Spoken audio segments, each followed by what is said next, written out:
오늘 사도행전 18장에 있는 말씀은 바울 선생님이 이제 고린도에 이제 들어가서 복음을 전하는 그런 내용입니다. 그래서 사도행전 18장과 19장은 하나로 묶어서 제목을 붙인다면 고린도와 예배소의 사역이 될 것입니다. 그러니까 17장에서는 바울이 아덴의 아레오바고 언덕에서 철학자들을 만나서 토론을 벌이고 나서 이제 별로 이렇게 많은 영혼을 구원하지 못했습니다. 그러고 나서 이제 18장에 와서는 거기서 이제 또 긴 시간을 잊지 못하고 다시 이제 그 후에 바울이 아덴을 떠나 고린도에 이르러, 그러니까 이 고린도 전후서가 이때 이제 시작이 되는 겁니다. 처음에 이제 이 고린도에 들어가서 이곳에서 이제 복음을 전하는 거. 그래서 이 사도행전의 역사 속에 고린도 전후서도 들어가고 데살로니가 전후서도 들어가고 이제 예배소서도, 이게 사도행전의 역사 속에 이렇게 쭉 이어지는 그 역사 속에 이렇게 하나씩 껴 들어간다고 볼 수가 있습니다. 그래서 사도행전 18장은 고린도의 사역을 얘기를 하고요. 19장에서는 예배소의 사역을 기록하고 난 뒤에 바울이 바울이 그 예배소 떠나도록 이제 19장에서는 떠납니다. 그래서 20장부터는 마게도냐를 거쳐서 아가야를 거쳐 아시아를 지나 예루살렘에 올라가서 체포가 됩니다. 그래서 18장 1절에서 17절까지는 바울이 고린도에서 최소한 1년 6개월 정도 사역을 합니다. 그리고 유대인들의 반대로 인해서 고린도를 떠나는 과정을 그려놓고 있습니다. 그 다음에 18장 18절에서 23절까지는 전도 여행, 2차 전도 여행입니다. 2차 전도 여행을 마치고 3차로 넘어가는 과정을 이제 말씀하고 있습니다. 그래서 2차 전도 여행으로 말미암아서 예배소에 방문이 있으나 더 구체적인 사역은 3차 전도 여행에서 이루어지면서 예배소 사역을 설명으로 얘기하는 게 이제 19장을 얘기합니다. 그래서 오늘 사도행전 18장 18절 말씀부터 그 17절 말씀까지는 고린도 그 사역이고요. 그러고 나서 3차 전도 여행이 이제 나중에 이제 시작이 됩니다. 그래서 오늘 18장은 사도행전 15장 40절에서부터 시작된 제2차 전도여행이 마쳐지는 장입니다. 그래서 18장에서 나타난 여정은 다음과 같습니다. 아테네에서 고린도로, 고린도에서 시리아로, 갱그리아에서 예배소로, 예배소에서 예루살렘으로, 예루살렘에서 안디옥으로, 안디옥에서 예배소로, 이 과정에서 브리스길라와 아굴라가 바울과 함께 동행했고, 두 번째로 예배소에 왔을 때는 아볼로가 많은 도움을 주면서 18장이 끝납니다. 그리고 아덴과 고린도는 그렇게 멀지 않은 거리에 있습니다. 그래서 아덴은 문화와 지식을 대표하는 장소였으며 고린도는 상업과 방탕의 도시였습니다. 그래서 고린도 지역은 해상무역이 동서로 교류되고 육상무역은 고린도를 통하여 남북으로 진행됐습니다. 그래서 고린도는 사랑의 여신 아프로디테를 예배하는 중심지로 정치적으로 로마의 식민지였고 아가야 지방의 수도였습니다. 그래서 이곳에서 바울은 글라디오가 내린 칙령으로 인해서 로마에서 옮겨오는 아굴라와 브리스길라를 만나서 함께 머물며 장막을 만드는 일을 했습니다. 그리고 안식일마다 가서 이제 회당에 가서 유대인들을 가르치고 복음을 전했던 그런 내용이라고 볼 수가 있고요. 그래서 고린도 이 지역의 인구는 약 20만 명. 그래서 아테네 그 신전에 있던 신전 창기만 해도 약 한 1000명 정도 있었답니다. 굉장히 이쪽 지역에는 타락한 도시라고 볼 수가 있습니다. 그래서 예배소에서는 바울 선생님이 약 3년을 가르쳤는데, 여기 고린도에서는 1년 6개월밖에 못 있었어요. 계속 있었으면 이제, 바울 선생님 어딘가에 이렇게 가면 그곳에서 말씀을 전하려고 하면 꼭 유대인들이 쫓아와가지고 괴롭히고 고소하고, 그래서 그 지역을 떠나게 되고. 그러면서 본인은 한 군데서 이렇게 뭔가 가르치고 이렇게 하려고 하면은 그 데살로니가에서도 유대인들이 쫓아와가지고 너무 괴롭히니까 한 3주 정도 있다가 도망가다시피 이제 갔던 것을 우리가 볼 수 있습니다. 그래서 바울이 이제 고린도에 이제 왔습니다. 아덴에서 왔어요. 그래서 고린도는 북쪽으로는 중부 그리스와 남쪽으로는 펠로폰네수스를 연결시키는 고원에 위치했던 이 도시는 동서쪽에서는 항구가 있고 전략상 굉장히 요충지였고요. BC 8세기경에는 굉장히 번창한 도시였는데, 나중에 이제 BC 한 6, 7세기경에서는 점점 이제 그 세력이 점점 절정에 달했다, 이렇게 얘기를 합니다. 그래서 이 도시에는 로마의 이제 식민지로서 이렇게 지냈는데, 그래서 아굴라가 하는 고린도에 이제 바울 선생이 왔습니다. 왔는데, 고린도 후서인가 전서에 보면은 이 고린도에 왔을 때 바울이 심히 떨며 두려워했다 그랬어요. 근데 이 가는 데마다 계속 쫓겨나서 다른 지역에 가는데 그 지역에 아는 사람이 하나도 없는 그런 상태로 이제 간 거예요. 고린도 그쪽 지역에. 그랬을 때, 그 고린도에서 아굴라라는 사람을 만났습니다. 그런데 이 아굴라라는 본도에서 난 유대인 한 사람을 만나니, 글라우디오가 모든 유대인을 명하여 로마에서 떠나라 한 고로 그가 그 안에 브리스길라와 함께 이달리아로부터 새로 온지라 바울이 그들에게 가매. 그러니까 아굴라라는 사람이 아마 그 업이 바울 선생님과 같은 업이었던 것 같아요. 그 업이 뭐냐면은 천막을 만드는 거, 지금 텐트를 만드는 그런 업이었는데, 처음에 그 고린도 지역에 들어가 가지고 이제 낯선 곳에 갔으니까 어디 이제 일단은 몸만 쫓겨났잖아요. 저 지난번에 17장에서.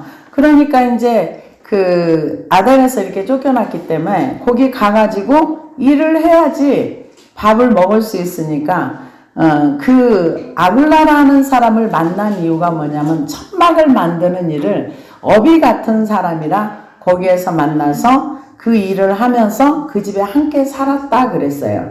여기 보니까 그 같은 4절에 보니까 3절에 생업이 같음으로 함께 살며 일을 하니 그 생업은 천막을 만드는 것이더라. 그러니까 이 유대인들은 그 아이들이 태어나면 물론 공부도 시키고 나중에 이제 재산이 많으면 재산도 물려주지만은 기술을 꼭 가르친답니다. 한 가지, 뭔가 어느 지역에 어느 나라에 어느 곳에 가 있다 할지라도 이 아이가 밥 먹고 살 수 있는 기술을 가르치는데 학업하고 상관없이. 그래서 아마 바울 선생님은 그 천막을 만드는 그런 기술이 있었던 것 같아요. 그래서 그 업이 같았기 때문에 아굴라와 함께 그 집에 살면서 이렇게 그 일을 했던 것 같아요. 그래서 그 집에 함께 살며 일을 하니 그 생업은 천막을 만드는 것이더라. 안식일마다 바울이 회당에서 강론하고 유대인과 헬라인을 권면하니라. 그러니까 유대인들은 본도 유대인들이 그 지역에 가서 살면서 그 회당을 만들어서 회당에 와서 말씀도 배우고 말씀도 강론하고 그랬는데, 여기에는 헬라인들도 같이 왔어요. 헬라인들도 같이 유대교를 믿기로 작정하고 들어왔지만은 할례를 한 사람도 있고 안 한 사람도 있었답니다. 그래서 같이 이렇게 유대인들과 함께 그 회당에서 말씀을 이렇게 배우면서도 유대인들 머릿속에는 너희들은 이방인들이야. 개종을 했어도 이방인들이야. 너희들은 별로 정결하고 거룩한 삶을 사는 사람이 아니야. 이런 어떤 편견을 가지고 많이 있었답니다. 그랬는데 바울 선생님이 그곳에 가서 안식일마다 회당에서 강론하고 유대인들과 헬라인을 권면하니라. 그러니까 말씀을 전하는 걸 니들이 믿을란 믿고 말란 마라 이게 아니라 권했다는 거예요. 권면했다. 그렇게 이제 권면했다. 그런데 이제 5절에 보니까 이제 낮에는 아마 그 천막 깁는 일을 하고 또 이제 일을 안 할 때는 안식일에는 가서 회당에서 말씀을 가르치고 이렇게 했는데 5절에 보니까 실라와 디모데가 마게도냐로부터 왔습니다.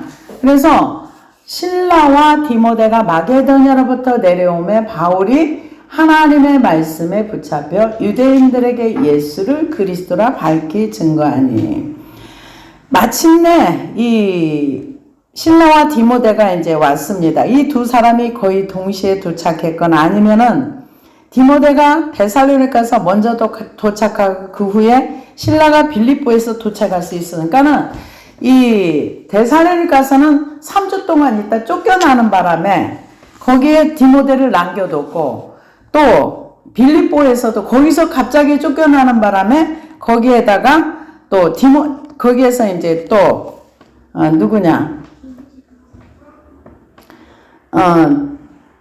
디모데하고 신라가 이제 나중에 이제 왔죠. 그래서 이 사람들이 오면서 뭘 가지고 왔냐면 헌금을 가지고 왔어요.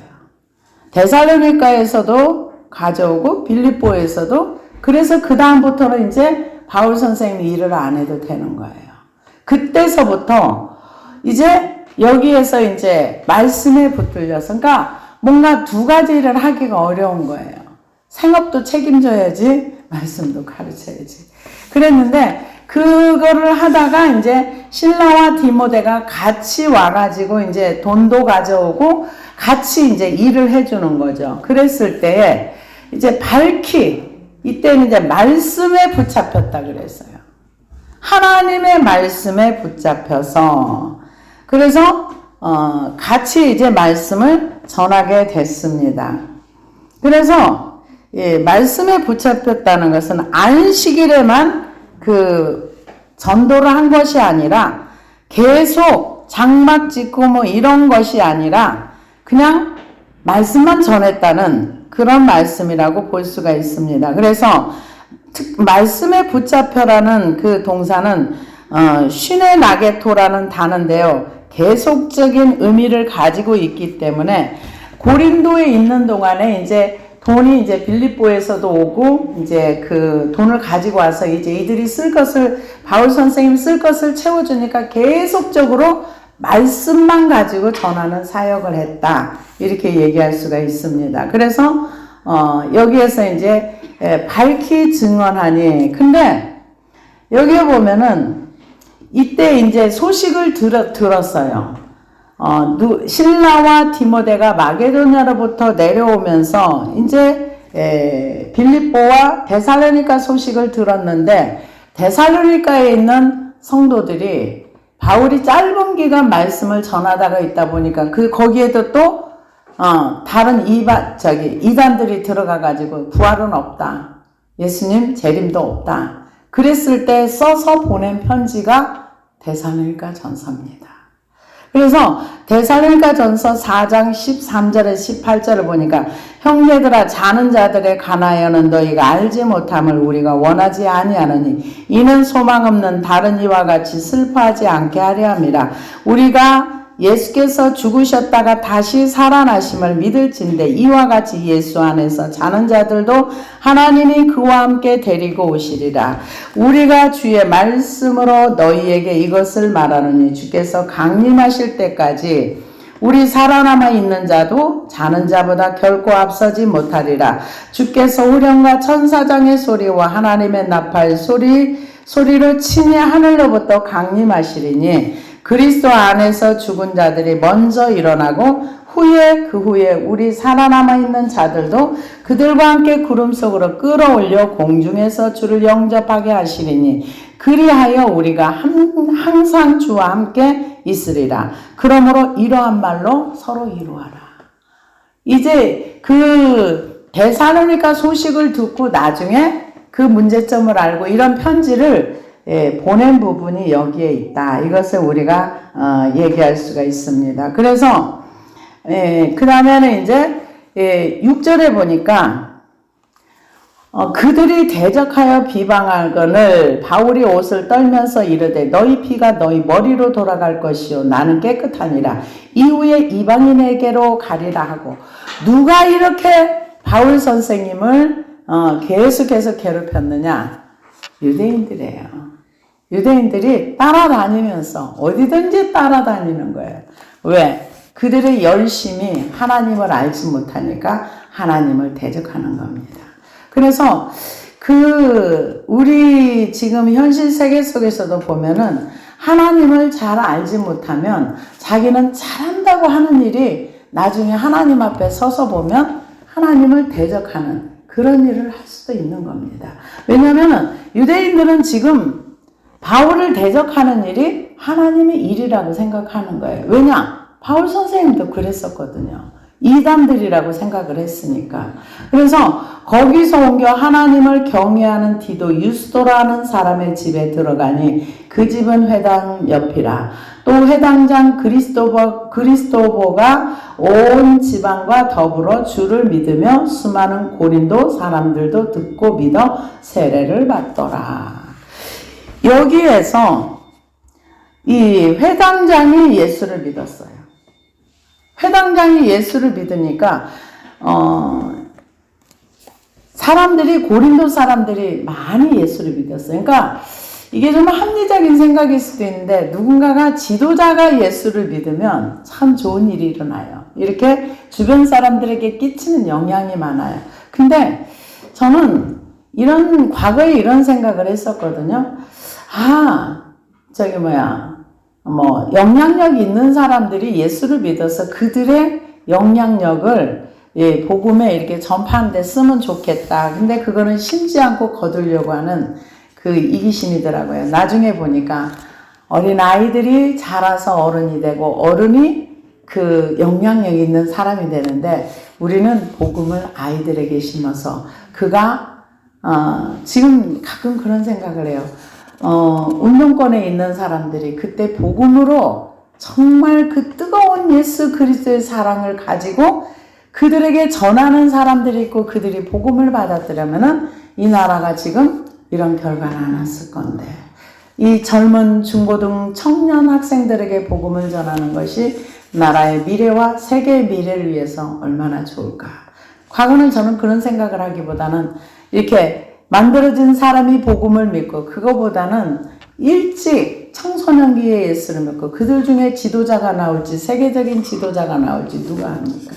그래서 우리는 정말 젊은 학생들, 청년들, 이런 사람들에게 정말 예수를 잘 전할 수 있는 우리가 되어서, 이렇게 이 회당장이 예수를 믿으니까 회당장과 그리스도보가 온 지방과 더불어 주를 믿으며 수많은 고린도 사람도 듣고 믿어 세례를 받더라. 이쪽에서는 지금 6절에서는 대적하고 비방하고, 그러니까 그쪽 지역을 또 떠나서 지금 이제 거기서 옮겨가서 하나님을 경외하는 이쪽으로 이제 다른 지역으로 갔습니다. 아마 그 안에서 왔다 갔다 했겠죠. 그래서 밤에 주께서 환상 가운데 바울에게 말씀하시되 두려워하지 말며 침묵하지 말고 말하라. 바울이 이 고린도에 갔을 때 굉장히 심히 떨며 두려워했다. 근데 그럴 수밖에 없는 게 데살로니가에서도 3주 동안 말씀 전하다가 쫓겨나, 또 빌립보에서도 어느 정도 있다가 또 쫓겨나, 또 여기 고린도에 와서 또 전하는데 또 막 와서 대적을 해.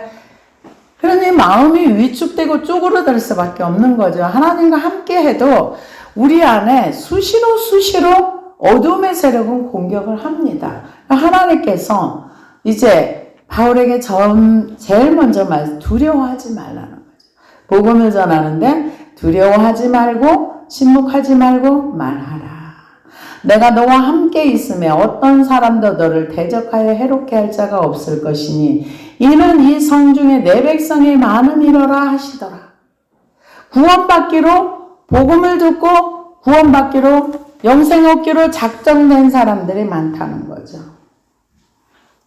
그래서 그런 사람들이 있기 때문에 네가 말을 안 하면 안 돼. 네가 말을 해야 돼. 바울에게 하시는 얘기예요.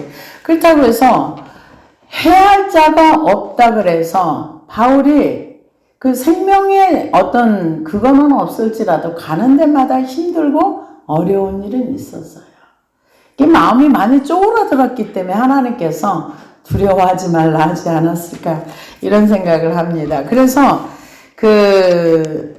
이 바울 선생님이 이곳에서 1년 6개월을 머물면서 그들 가운데서 하나님의 말씀을 가르치니라.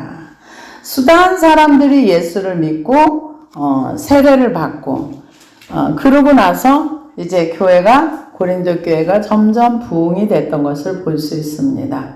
그리고 나중에 이제 고린도 교회 이렇게 해서 교회를 세워놓고 여기에서 1년 6개월을 머물면서 말씀을 가르쳤습니다. 그런데 갈리오가 아가야 총독되었을 때 유대인이 일제히 일어나 바울을 대적하여 법정으로 데리고 가서 여기서부터 이제 또 유대인들이 법정으로 이제 데리고 갔습니다. 이때가 언제냐면 갈리오가 아가야 총독들 이제 총독이 바뀌니까 그 틈을 따가지고 대부분 총독들이 바뀌면은 그 사람들의 민심을 얻기 위해서 굉장히 호의를 베풀어 준답니다. 그런데 이제 이거를 알고 나서 이들이 바울 선생님을 이제 고소를 하는 거죠. 그래서 일제히 일어나서 바울을 대적하여 법정으로 고소한 거죠.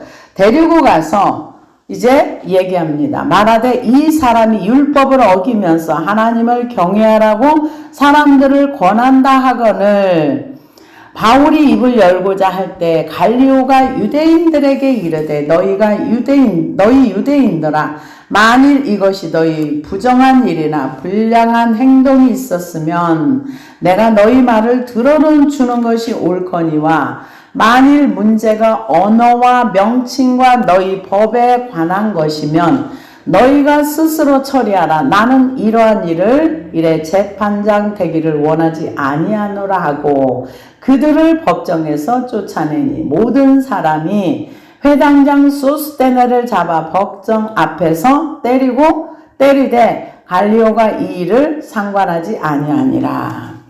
여기에서 율법을 어겼다고 하는데 이 사람들은 율법을 어겼다는 것은 이 유대교는 원래 그 로마에서 합법적으로 되어 있었습니다. 그런데 그 합법적으로 유대교는 믿어도 되고 종교를 권해도 되는데 지금 바울 선생님이 얘기하는 거는 이들이 받아들일 수가 없다. 이단을 전한다 이거예요. 그러니까 이 사람을 재판하는 것이 마땅하다. 이 사람을 벌을 주는 것이 맞다. 그러는데 이 총독이 뭐라고 해? 이거는 너네들이 알아서 해. 근데 만약에 이 바울이 법을 어겼으면은 그 법대로 내가 처리를 할 건데 이거는 너네 안에 있는 율법과 이런 부분이니까 이거는 내가 할 수가 없어. 만약에 여기서 바울 선생님 유죄 판결을 받았으면 다른 지역에 복음을 못 전한다. 근데 이것도 하나님이 하신 거죠. 그래서 언어와 말씀을 이렇게 얘기하는 거는요. 언어는 로고스를 나타내는 것이고 명칭은 메시아에 관련된 이름, 오노마타를 뜻하는 것이며 법은 곧 율법, 노모스를 나타냅니다. 그래서 갈리오는 이 문제를 볼 때 자기네 그 율법 안의 얘기이기 때문에 이것을 법정으로 끌고 가서 내가 재판할 필요가 없어. 근데 이 바울은 범죄한 게 없어. 그러니까 너희들이 이거 나한테 법정으로 가져오지 마. 근데 오늘날에 그 한국에서도 문제가 있으면 이 교단 안에 총회 법정도 있고 그 다 있어요. 부서가 있는데 여기에서 해결을 안 하고 어디로 가? 세상 법정으로 가요. 그러니까 판사들이 골치 아프답니다. 교회 문제는 교회에서 해결하라. 자정 능력이 교회 안에 없는 게 아닙니다. 그럼에도 불구하고 이렇게 자꾸 세상 법정으로 그것도 교단 안에서 적은 교단이 그러는 것도 아니고 큰 교단들이 이건 참 문제가 좀 아름답지 않은 그런 얘기라고 봐야 되겠죠. 그러니까 안 믿는 사람들이 그걸 보면은 교회는 맨날 싸움질만 하는 것처럼. 근데 사실은 이 교회는요, 하나 되는 거가 쉽진 않아요. 정말 예수를 믿어야 돼요. 진짜 예수를 믿어서 예수 그리스도가 머리가 돼야 하나님과 나와 소통이 되고, 그리고 우리가 혈액이 돌듯이 온몸에 피로 영양을 공급받듯이 예수 그리스도의 피로 용서함 받은 사람들이 이웃을 용서하고 예수 그리스도의 피로 서로 용서받고 용서하고, 그래서 지체가 되어서 서로 이렇게 하나가 될 수 있는, 오직 교회가 하나 되는 건 예수님밖에 없어요. 그리고 예수 그리스도의 보혈의 피로 용서함 받은 사람들이 서로 하나 될 수 있어요. 왜냐? 관계가 막히면 절대로 서로 하나 되기가 어렵습니다. 그 이유는 내가 누군가가 못마땅하거나 마음에 안 들면 절대 하나가 안 됩니다. 왜? 상대방 못마땅한데 어떻게 용납합니까? 그래서 우리 하나님께서 우리를 용서하고 우리를 받아줬던 것처럼 우리도 이웃에 있는 모습 그대로 받아주고 용납할 때 교회가 하나 되는 거예요. 그게 하나가 안 되니까 교회 문제를 계속 세상 법정으로 가져가는 겁니다. 그런데 이 재판장은 뭐라고? 나는 이런 거 재판 안 할 거야. 그러면서 쫓아내버렸습니다. 그리고 이제 막 그 회당장 소스테네를 때렸어요. 예수 믿는다고 때렸겠죠. 근데 법에서 상관하지 않는 거예요. 무법인 세상인 거죠. 그래서 그러고 나서 이제 다른 지역으로 떠납니다. 바울은 더 여러 날 머물다가 형제들과 작별하고 배 타고 수리아로 떠나갈새 브리스길라와 아굴라도 함께 하더라. 바울이 일찍이 서원이 있었으므로 갱그리아에서 머리를 깎았더라. 예배소에 와서 그들을 거기 머물게 하고 자기는 회당에 들어가서 유대인들과 변론하니. 예배소로 갔습니다. 아까 1절에서 17절까지는 지금 고린도 지역에서 있었던 얘기고, 여기 18장에서는 지금 예배소로 와서 예배소에서 머리를 깎고 하나님 앞에 뭔가 헌신을 하고 자기를 아마 드리는 어떤 그런 과정이 있었을 것이다, 이렇게 얘기를 합니다. 그래서 머리를 깎고 어떤 목적을 두고 자기 이제 하나님 앞에 드려지는 어떤 그런 게 있었을 것이다, 이렇게 얘기를 합니다. 그래서 오래 있기를 청하되 허락하지 아니하고 작별하여 이르되 만일 하나님의 뜻이면 너희에게로 돌아오리라 하고 배를 타고 예배소를 떠나. 그러니까 고린도에서 예배소 지역으로 갔다가 거기에서 또 변론하고, 그러고 나서 다시 이제 배를 타고 예배소를 떠나갑니다. 떠나가서 어디로 가느냐? 가이사랴에 상륙하여 올라가 교회의 안부를 물은 후에 안디옥으로 내려가서, 이게 안디옥 교회에서 지금 바울 선생님은 선교사로 파송을 했거든요. 그러니까 파송했던 그 안디옥으로 내려갔습니다. 그래서 내려가서 얼마 있다가 갈라디아와 부르기아 땅을 차례로 다니며 모든 제자를 굳게 하니라. 그러니까 갈라디아 지역도 또 이미 교회가 세워져 있었기 때문에 그 지역을 다니면서 이제 3차 전도 여행이 이제 18절에서부터 이제 예배서부터 이제 다시 시작을 합니다. 그래서 이때 바울 선생님이 이제 갈라디아 지역에 교회 세우는, 거기도 이제 세워놓고 보니까 이단들이 또 들어가가지고 예수 가지고는 안 된다, 할례를 받아야 된다, 율법을 지켜야 된다, 절기를 지켜야 된다, 이런 이단들이 바울이 교회만 세워놓으면 그곳에 가서 계속 유대교로 돌아오라는 식으로 얘기를 하는 거예요. 그러니까 갈라디아서를 또 쓰고, 데살로니가에서 또 그런 일이 있으니까 데살로니가 전서를 나중에 또 쓰고, 이런 과정이 이제 여기 지금 18장 교회를 세우는 과정 중에 있는 거예요. 그래서 그 다음에 24절에 보니까 이제 알렉산드리아에서 난 아볼로라 하는 유대인이 예배소에 이르니 이 사람은 언변이 좋고 성경에 능통한 자라. 그가 일찍이 주의 도를 배워 열심으로 예수에 관한 것을 자세히 말하며 가르치나 요한의 세례만 알더니라. 그러니까 주의 도라는 것은 복음을 얘기합니다. 복음을 가르치는데 그 성령님에 대해서는 아마 잘 몰랐던 거예요. 성경에 능통한 아볼로, 이 사람이 있었습니다. 그런데 그가 회당에서 담대히 말하기 시작하거늘 브리스길라와 아굴라가 듣고 데려다가 하나님의 도를 더 정확하게 풀어 이르더라. 이 브리스길라 아굴라 대단한 사람이에요. 바울과 함께 동역을 하면서 천막도 같이 짓던 이 사람들이 아마 같이 떠난 것 같아요. 고린도에서 같이 떠나서 여기에서 이제 그 아볼로를 만났는데 바울이 아볼로를 가르친 게 아니라 브리스길라와 아굴라가 데려다가 이 아볼로를 가르치는 거예요. 더 자세히. 그러면서 듣고 데려다가 하나님의 도를 더 정확하게 풀어 이르더라. 아볼로가 아가야로 건너가고자 함으로 형제들이 그를 격려하며 제자들에게 편지를 써 영접하라 하였더니 그가 감에 은혜로 말미암아 믿는 자들에게 많은 유익을 주니.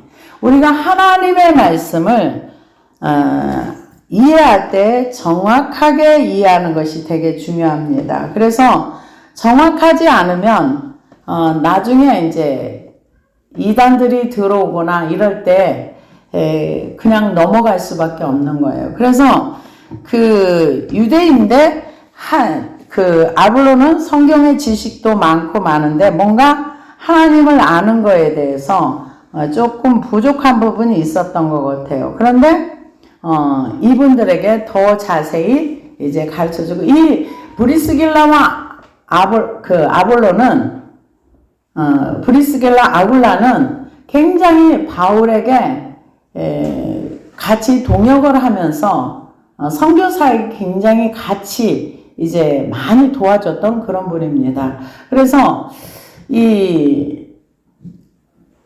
나중에 28절에 보니까 이는 성경으로서 예수는 그리스도라 증언하여 공중 앞에서 힘있게 유대인의 말을 이깁니다. 그러니까 여기에서도 또 논쟁이 일어난 거예요. 논쟁이 일어나서 그 유대인들하고 여기에서 이제 아볼로하고 이제 이 논쟁이 일어났을 때 이겼다 그랬어요. 뭘로? 성경으로. 그러니까 보통 사람들은 혈기나 분노로 상대방을 제압하려고 하는데 성경적인 논쟁이 일어났을 때 성경으로서 예수는 그리스도라 증언하여 공중 앞에서 힘있게 유대인의 말을 이김이더라. 그러니까 참 이게 모순이 많은 것 같아요. 왜냐하면은 구약에 예언된 대로 예수 그리스도가 오셨고 예언된 대로 예수님이 십자가에서 죽으셨고 부활하셨고 다시 오실 메시아라고. 그러니까 이런 메시지를 유대인들이 들어도 어떤 사람은 믿고 어떤 사람은 안 믿는 거예요. 똑같은 말씀을 들어도 어떤 사람은 이 말씀이 믿어지고 어떤 사람은 안 믿어지는 거죠. 아까 이쪽에서도 복음을 전하는데 비방한다 그랬어요. 그 18장 6절에 보면 그들이 대적하여 비방하거늘 바울이 옷을 떨면서 이르되 너희 피가 너희 머리로 돌아갈 것이요 나는 깨끗하니라. 이후에는 이방인에게로 가리라. 이게 누구한테 한 얘기냐? 유대인들한테 한 얘기예요. 발에서 먼지를 떨었다. 그러니까 내가 복음을 전했어. 근데 듣지 않아서 네가 안 믿는 건 네 책임이야. 네가 지옥 가는 거 그 피를 내가 물어낼 필요가 없어. 그거는 네가 안 들었기 때문에 네 책임이야. 근데 여기에서는 지금 성경으로 서로 논쟁을 했는데 아볼로가 이겼다는 거예요. 언변이 그만큼 좋았다는 거죠. 근데 말만 잘한다고 이기는 건 아니에요. 어떤 실력이 있어야 이기는 거죠. 근데 그렇게 했다. 그렇게 얘기를 합니다. 그래서 지금 18장, 19장에서는 18장은 고린도에서 전도 사역을 얘기했다면 18절부터 이제 예배소로 가서 19장에서는 예배소의 사역을 얘기합니다. 그래서 7교회 중에 예배소 교회가 제일 먼저 나오죠. 바울이 긴 시간 있어서 말씀을 가르쳤던 교회가 이 교회입니다. 그래서 그 나중에 이제 사도행전에 쭉 이제 나올 때 보면은 나중에 예루살렘으로 갔다가 거기서 결박되어서 나중에 이렇게 오는 그 과정이 있습니다. 그래서 이 바울 선생님의 어떤 이런 그 과정과 여정을 보면 아까 그 말씀에 붙들려서 성령님께서 환상 가운데 이렇게 말씀해서 이 성중에 내 백성이 많다. 너를 해할 자가 없다. 그래도 가는 데마다 유대인들은 계속해서 따라다니면서 이 바울 선생님 괴롭히고 믿지 못하게, 믿는 사람들 믿지 못하게 방해하고 이런 일들이 일어난 거예요. 하나님이 함께 함에도 불구하고 이런 일은 일어날 수 있다. 말씀에 붙들려서 말씀을 전해도 믿는 사람도 있고 안 믿는 사람도 있는 거예요. 그래서 우리가 전도할 때 사람들이 안 받아들인다고 실망할 거 없어요. 왜냐하면 유대인들은 성경을 잘 아는 사람들이고 하나님을 믿고 안다는 사람들도 이렇게 복음을 안 받아들이니까 이거 우리가 복음을 받아들이고 하나님을 믿는 것은 특별한 하나님의 은혜인 줄로 믿습니다.